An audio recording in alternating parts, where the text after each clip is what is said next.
అందరికీ నమస్తే. ఇప్పుడు తండ్లాడంగా పార్టీ మారిన అభ్యర్థుల విషయంలో ఇన్ని రోజుల తర్వాత ఒక ఫైనల్ జడ్జిమెంట్ రాబోతుంది. ఏంది ఫైనల్ జడ్జిమెంటు? ఒక దాన నాగేందర్ విషయంలో రాబోతుంది. మిగతా తర్వాత ఉన్నాయి. మిగతా అంతా డిఫరెంట్. దాన నాగేందర్ది డిఫరెంట్. సిచ్యువేషన్ చూస్తే వాళ్ళ వాదనలు కోర్టులో జరిగిన దానం తరపున వాదించిన అడ్వకేట్స్ వాదనలు, తర్వాత అక్కడ నేచర్ చూస్తే ఖైరతాబాద్ ఉప ఎన్నిక తప్పదు. ఇది ఒక కాన్స్టిట్యున్సీ సంబంధించిన ఉప ఎన్నిక కావచ్చు, కానీ పార్టీ మారిన ఎమ్మెల్యేలందరికీ రేపే వర్తించబోతుంది. ప్లస్ రాష్ట్రంలో ఇప్పటి వరకు ఈ పార్టీ మారిన ఎమ్మెల్యేల విషయంలో ఏమీ జరుగుతలేదు. కోర్టులు కూడా ఏం చేయలేకపోతున్నాయి. స్పీకర్ అయితే మొత్తానికి వదిలేసిండు, అసలు వీళ్ళు పార్టీ మారలేదని చెప్పేసిండు. చాలామంది ఆశ వదులుకున్నారు. కానీ కాదు. ఇప్పుడు 16వ తారీఖు నాడు ఫైనల్ జడ్జిమెంట్ వాదనలు అయిపోయినాయి. వాళ్ళ దాన నాగేందర్ తరఫున అడ్వకేట్ వాదనలు జరిపిండు. తర్వాత బీఆర్ఎస్ బీజేపీ వాళ్ళిద్దరు 2 పార్టీలకు సంబంధించిన వాళ్ళు వేసిన ఓటును అందరికీ ఖైరతాబాద్ ఇంట్రెస్ట్ ఉంది కాబట్టి వాళ్ళు కూడా అడ్వకేట్లను పెట్టిండ్రు. వాదనలు అయిపోయినాయి. 16వ తారీఖు నాడు తీర్పు రాబోతుంది. ముందు సబ్స్క్రైబ్ చేయండి, షేర్ కూడా చేయండి. మనం చాలా వార్తలు చేసినాం పార్టీ మారిన ఎమ్మెల్యేలే, కానీ ఇప్పటికీ చాలా డెవలప్మెంట్స్ జరిగినాయి ఆ కేసులో. ఏంది, అంతకుముందేమో స్పీకర్ దగ్గర నిర్ణయం ఉండే, స్పీకర్ విచారణ చేయడు, స్పీకర్ పెలుబడు, స్పీకర్ తీర్పు చెప్పడు, స్పీకర్ దగ్గరనే అయిపోయింది. దానిలో హైకోర్టుకు పోతే హైకోర్టులో కొన్ని రోజులు స్పీకర్ దానిలో మీరు ఇన్వాల్వ్ కావద్దు, స్పీకరే దీనికి విచక్షణ అధికారాలు ఉన్నాయి, స్పీకరు నిర్ణయమే దీనిలో శిరోధార్యం అది ఇది అన్నారు.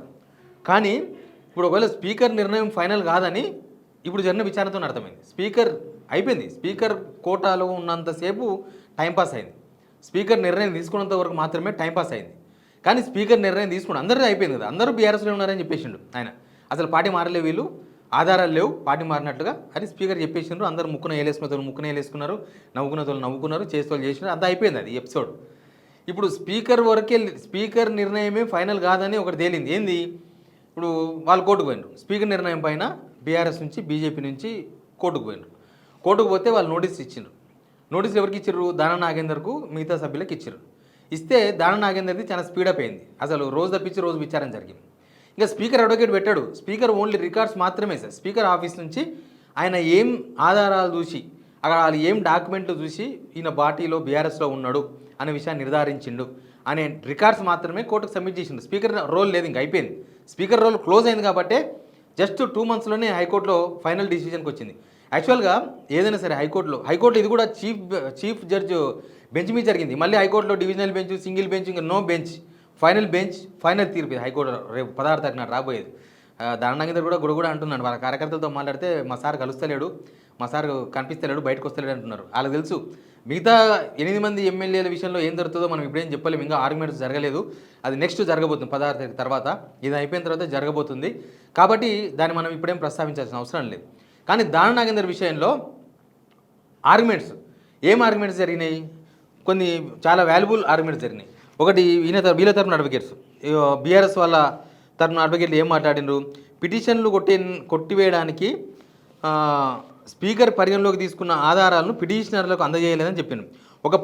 ఏమంటారంటే బీఆర్ఎస్ నుంచి బీజేపీ నుంచి వాదించే అడ్వకేట్లు ఏమో ఈసారి పకడ్బందీగా ఆధారాలు ఇచ్చారు. ఎలక్షన్ కమిషన్ నుంచి ఆయన కాంగ్రెస్ పార్టీ నుంచి సికింద్రాబాద్ ఎంపీగా పోటీ చేసిన ఆధారాలు మొత్తం, అఫిడవిట్ కావచ్చు, మిగతా కావచ్చు మొత్తం దానికి సంబంధించిన సామాగ్రి మొత్తం కూడా కోర్టుకు సబ్మిట్ చేసిండు.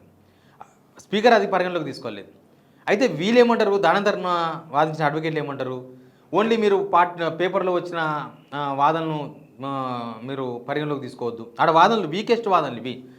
ఇక నాకు తెలిసి దానం తరపున బహుశా రేవంత్ రెడ్డి ఒక సీనియర్ అడ్వకేట్ని పెట్టి ఉండొచ్చు. ఎందుకంటే ఢిల్లీకి వెళ్ళి సుప్రీంకోర్టు అడ్వకేట్ వచ్చిందంటే ఖచ్చితంగా ప్రభుత్వం నుంచే పెట్టిండ్రు. ఏదో దాన నాగేందర్ యుద్ధవీరుడు కాదు, తెలంగాణ ఉద్యమకారుడు కాదు, అనేది తెలంగాణ కోసం ఎక్కడో పోతే తెలంగాణ పరువు నిలబెట్టికి పెట్టింది కాదు. దాన నాగేందర్ కోసం ప్రజల డబ్బులు ఖర్చు పెట్టి గవర్నమెంట్ నుంచి అడ్వకేట్ని పెట్టాల్సిన అవసరం లేకుండే, కానీ పెట్టిండ్రు. లేదా సుప్రీంకోర్టు జడ్జిని దింపినట్టే ఈడ కళ్ళ ముందు కనిపిస్తుంది ఒక న్యాయం. ఆ న్యాయాన్ని ఓడించనీకే సుప్రీంకోర్టు అడ్వకేట్ను తీసుకొచ్చి రేవంత్ రెడ్డి కోర్టులో వాదన జరిపారు. కానీ వాళ్ళు చెప్పిన వాదనలు ఏంది? ఈయన బీఆర్ఎస్ సభ్యత్వం వదులుకోలేదు, ఈయన కాంగ్రెస్లో చేరలేదు, ఈయన కేవలం డెవలప్మెంట్ కోసం మాత్రమే కాంగ్రెస్ లీడర్లను కలిశారు. ఫోటోలు లేకపోతే వీడియోలు, టీవీలో వచ్చిన వీడియోలు లేకపోతే పేపర్లో వచ్చిన పేపర్ కటింగ్స్ ఇవి మాత్రమే పార్టీ మారినని చెప్పడానికి ఆధారాలు కావు అని దాన తరపున అడ్వకేట్లు వాదించారు. కానీ అసలు సికింద్రాబాద్ ఎంపీగా కాంగ్రెస్ క్యాండిడేట్గా ఎట్లా పోటీ చేసిండో చెప్పలేదు వాళ్ళు. అసలు ఎట్లా పోటీ చేసిండు? సరే బీఆర్ఎస్ సభ్యత్వం వదులుకోలేదు, రైట్. బీఆర్ఎస్ సభ్యత్వం ఉన్నంగా కూడా కాంగ్రెస్ అభ్యర్థిగా ఎట్లా పోటీ చేసిండు, దానికి అక్కడ వాదన లేదు. వాళ్ళు కరెక్ట్ ఆర్గ్యుమెంట్ చేసిండు. అవతల బీఆర్ఎస్ నుంచి బీజేపీ నుంచి దానికి సంబంధించిన మొత్తం ఆధారాలని కూడా సబ్మిట్ చేసిండు. వాళ్ళు అన్నది అదే. ఇప్పుడు స్పీకర్ ఇవన్నీ పరిగణలోకి తీసుకోలేదు, వార్తా కథనాల మూలాలు, రిపోర్టర్లు, ఎడిటర్ల వివరాలు ఇవ్వలేదని స్పీకర్ తీర్పులో పేర్కొన్నారు. స్పీకర్ ఇవన్నీ ఏమీ లెక్కలోకి తీసుకోలేదు. పార్లమెంటు ఇతర ఎన్నికల్లో కాంగ్రెస్కు అనుకూలంగా ప్రచారం చేసినారు మిగతా వాళ్ళందరూ కూడా. కాంగ్రెస్ జెండా కప్పుకొని ఏఐసీసీ అధికార కార్యక్రమంలో పాల్గొన్నారు. ఇదైతే ఓపెన్ కదా, ఎలక్షన్స్లో పోటీ చేసింది చేయలేదంటారా? అక్కడ రికార్డ్ అయి ఉంటుంది ఎలక్షన్ కమిషన్ దగ్గర. వాళ్ళ దగ్గర ఇప్పుడు కాదు, ఇంకొక 10 ఏళ్ళ తర్వాత, 20 ఏళ్ళ తర్వాత, 30 ఏళ్ళ తర్వాత కూడా 2019 సికింద్రాబాద్ కాంగ్రెస్ క్యాండిడేట్ ఎవరు అంటే దాన నాగేందర్ అని వస్తుంది. ఆయన ఎమ్మెల్యే ఎక్కడ అంటే బీఆర్ఎస్ అని వస్తుంది. ఎందుకంటే అంతకన్నా ముందు 4-5 నెలల ముందు జరిగిన ఎలక్షన్స్ 2023 అసెంబ్లీ ఎలక్షన్స్లో బీఆర్ఎస్ నుంచి అఫిడవిట్ ఇచ్చిండు ఆయన. బీఆర్ఎస్ బీఫామ్ ఇచ్చిండు, ఇక్కడ కాంగ్రెస్ బీఫామ్ ఇచ్చింది, అయిపోయింది. ఇంతకు మించింది ఏం లేదు. కానీ వాళ్ళు స్పీకర్ను నమ్ముకొని రోజులు డ్రాగన్ చేసినారు. కానీ ఇప్పుడు కోర్టు దగ్గర ప్రపంచంలో ఎవరు కూడా దాన నాగేందర్ పార్టీ మారలేదని చెప్పడానికి అవకాశం లేదు. ఒక స్పీకర్ మాత్రమే చెప్పగలిగిండు. అది ఇప్పుడు కోర్టులో దానికి సంబంధించిన ఆర్గ్యుమెంట్సే జరిగినాయి. యాక్చువల్గా కోర్టులలో వాదనలు ముగిసిన తర్వాత జడ్జిమెంటు రిజర్వ్ చేస్తే డేట్లు కూడా చెప్పరు. ఫైనల్ జడ్జిమెంట్ అని చెప్తారు. అప్పుడు మనం సుప్రీంకోర్టులో చూసినాం. అది ఇక ఎప్పుడు వస్తుందో తెలియదు, నెల పడుతుందా, 2 నెలలు పడుతుందా, 3 నెలలు పెడుతుందో. కానీ హైకోర్టు అలా చెప్పలేదు. 16 నాడు డేట్ ఫిక్స్ చేసింది. 16వ తారీఖు నాడు మనం ఫైనల్గా దీన్ని తీర్పు ఇవ్వబోతున్నాం. దాంతోనే భయపడుతున్నాడు దాన నాగేందర్. దాన నాగేందర్ ఈ మధ్యకాలంలో కేసీఆర్ని పొగుడుతుంది. ఎందుకు తెలుసా? ఆయన తెలుసు, వాళ్ళ అడుగుకెళ్ళి చెప్పి ఉండొచ్చు బహుశా ఉప ఎన్నిక తప్పదు, ఉప ఎన్నిక తప్పదు, అంతే. ఉప ఎన్నిక తప్పదంటే తప్పదు. అట్లాంటి సిచ్యువేషన్ మిగతా ఎమ్మెల్యేలతో ఈయన కేసును పోల్చనికే ఎక్కడ కనిపిస్తలేదు. ఇక్కడ ఒకవేళ స్పీకర్ రోల్ ఉండింటే, ఇంకా స్పీకర్ దగ్గర ఉండింటే ఈ కేసు ఇప్పట్లో తేలే అవకాశం లేకుంటుండే. ప్లస్ ఇక్కడ స్పీకర్ రోల్ ముగిసింది కాబట్టి కోర్టులో ఈజీగా తేలింది. సరే ఆయన ఇది స్పీకర్ హైకోర్టులో తేలితే సుప్రీంకోర్టు పోవచ్చు. కానీ సుప్రీంకోర్టులో కూడా ఈ వాదన అయితే ఎవరు కాదనలేరు. ఆయన బీఆర్ఎస్ ఎమ్మెల్యేగా ఉన్నాడు, కాంగ్రెస్లో చేరిండు, కాంగ్రెస్ ఎంపీగా పోటీ చేసిండు. వాళ్ళు ఎంపీగా పోటీ చేయకపోతే ఇంత సీరియస్ అయ్యేది అది కేసు. ఈ కేసు ఇంత సీరియస్గా కారణం ఏంటంటే ప్రజాస్వామ్యబద్ధంగానే ఆయన పోటీ చేసిండు. ఆయన గవర్నమెంట్కు ఎలక్షన్ కమిషన్కి అఫిడవిట్ ఇచ్చిండు.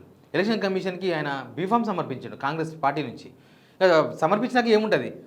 పార్టీ బీఆర్ఎస్ పార్టీ సభ్యత్వం వదులుకోలేదు, మంచిదే. కాంగ్రెస్ సభ్యత్వం తీసుకోలేదు, మంచిదే. మరి కాంగ్రెస్ సభ్యత్వం తీసుకోకుండా కాంగ్రెస్ అభ్యర్థి ఎట్లా ఎవరు దీనికి సొల్యూషన్ చెప్తారు? బీఆర్ఎస్ సభ్యత్వం వదులుకోకుండా కాంగ్రెస్లో ఒక క్యాండిడేట్గా ఎట్లా మారిండు? ఎవరు రేవంత్ రెడ్డి సొల్యూషన్ చెప్తారు? దీనికి ఎవరు పరిష్కారం చూపిస్తారు? అందుకేనేమో బహుశా రేవంత్ రెడ్డి దాన నాగేందర్ ఫిక్స్ అయిపోయాడు. ఖైరతాబాద్ ఉప ఎన్నిక తప్పదు. ఆయనకు ఫీవర్ పట్టుకుంది. ఇప్పుడు ఉప ఎన్నిక ఫీవర్తోన ఈ వారం రోజుల నుంచి కనిపిస్తలేడు, బయటకు వస్తలేడు. ఈ తీర్పుకు కొన్ని రోజుల ముందు నుంచి, అంటే ఈ వాదనలు అయిపోతే ఇంకా తీర్పు వస్తుంది అన్నాక ఒక వారం 10 రోజుల ముందు నుంచి ఆయన బీఆర్ఎస్కి అనుకూలంగా మాట్లాడుతున్నాడు. కేసీఆర్ దేవుడు అంటాడు, కేటీఆర్ రాముడు అంటాడు, చాలా మాటలు మాట్లాడాడు. బహుశా అట్లా మాట్లాడితే వీళ్ళు వదిలేస్తారు, లాస్ట్ మూమెంట్లో ఒక ప్రయత్నం చేద్దామని చెప్పినట్టు. అది కూడా రేవంత్ రెడ్డి స్ట్రాటజీ ఉండొచ్చు బహుశా. అంటే లేకపోతే బీఆర్ఎస్ సింపథైజర్ ఓట్ల కోసమన్నా మాట్లాడి ఉండాలి. ఈయన బీఆర్ఎస్ వైపు కూడా మాట్లాడుతున్నాడు కాబట్టి ఎవరైనా బీఆర్ఎస్ కార్యకర్తలు అటు ఇటు వాళ్ళు ఉంటే కొంత దాన నాగేందర్ సపోర్ట్ చేస్తారని బహుశా ఆశించినేమో ఆయన. కానీ ఆయన కాంగ్రెస్లో ఉన్నది కార్యకర్తలకు తెలుసు, కాంగ్రెస్ అక్కడ ఉన్న ప్రజలకు తెలుసు, అందరికీ తెలుసు. కాబట్టి ఇప్పుడు ఖైరతాబాద్ ఉప ఎన్నిక తప్పదు. ఖైరతాబాద్ ఉప ఎన్నిక తప్పదు. ఆడ అడ్వకేట్స్ వాదించిన వాదనలు, అక్కడ అట్మాస్ఫియర్ ఇవన్నీ చూస్తే మాత్రం అదే అనిపించింది.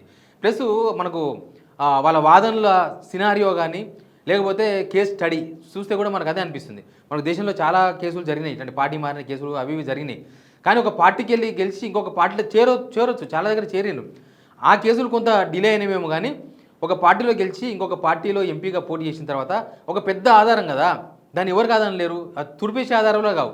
ఇప్పుడు పేపర్లో వార్త వచ్చిందంటే నేను దేవుని కండ కప్పుకుంటే వాళ్ళు ఎవరో నేను కాంగ్రెస్ చేరినని చెప్పుకోవచ్చు. ఒక వీడియో కనిపిస్తే గాంధీ భవన్లో నేను పలానా మంత్రికి డెవలప్మెంట్ కోసం ఫోన్ చేస్తే నేను గాంధీ భవన్ ఉన్నారా అంటే సరే కాన్స్టిట్యూన్సీ డెవలప్మెంట్ కోసం నేను గాంధీ భవన్ పోయినా అని కూడా చెప్పుకోవచ్చు. రాహుల్ గాంధీని కలిసిండు అంటే అవును రాహుల్ గాంధీ దేశంలో ప్రధాన ప్రతిపక్ష నేత కాబట్టి మేము కలిసి వచ్చినామని కూడా చెప్పుకోవచ్చు. కానీ ఎలక్షన్ అఫిడవిట్ని ఎవరు అబద్ధం అని చెప్తారు? బీఫామ్ని ఎవరు అబద్ధం అని చెప్పాలి? ఇప్పుడు అదే చెప్పలేకపోయారు. సుప్రీంకోర్టుకి వెళ్ళి తీసుకొచ్చిన అడ్వకేట్ కూడా ఈ వాదనను ఆయన కొట్టుపాడేయలేకపోయాడు. ఆయన పార్లమెంట్ నుంచి పోటీ చేసిండు, బీఫామ్ ఉంది, తర్వాత అఫిడవిట్ ఉంది, ఆయన ప్రచారం ఉంది, అన్నీ ఉన్నాయి. కాబట్టి దాన్ని ఎవరు కాదని లేరు. కాబట్టి ఖైరతాబాద్ ఉప ఎన్నిక తప్పదు. ఇక త్వరలో మనకు ఇది 16 నాడు అంత ఉత్కంఠగా చూస్తున్నారు. అందరూ ఉత్కంఠగా ఇంట్రెస్ట్గా చూస్తుంటే దాన నాగేందర్ టీం మాత్రం చాలా టెన్షన్గా చూస్తుందట. దీనిలో రేవంత్ రెడ్డి కూడా చాలా టెన్షన్ ఉంటుంది. ఎందుకంటే ఇప్పుడు కనుక బై ఎలక్షన్ వస్తే హైదరాబాద్లో అన్ని కూలగొట్టిండు, హైదరాబాద్లో రకరకాల వ్యవహారాలన్నీ జరిగినాయి. హైదరాబాద్లో ఎట్లుండో తెలుసు కదా, జిహెచ్ఎంసీలని గెలిచే అవకాశం లేదని ఎలక్షన్ పెడతలేరు. అట్లాంటిది జిహెచ్ఎంసీ బుద్ధి ఉన్నట్టు పెట్టవచ్చు. కానీ ఈయన పదవి కనుక పోతే 6 monthsలో పక్క బై ఎలక్షన్ వస్తుంది. బై ఎలక్షన్ వచ్చింది అని అంటే రేవంత్ రెడ్డి అయినా ఎవరైనా పార్టిసిపేట్ చేయక తప్పదు. కాబట్టి ఆ భయం మాత్రం ప్రస్తుతం కాంగ్రెస్లో కనిపిస్తుంది. Please subscribe.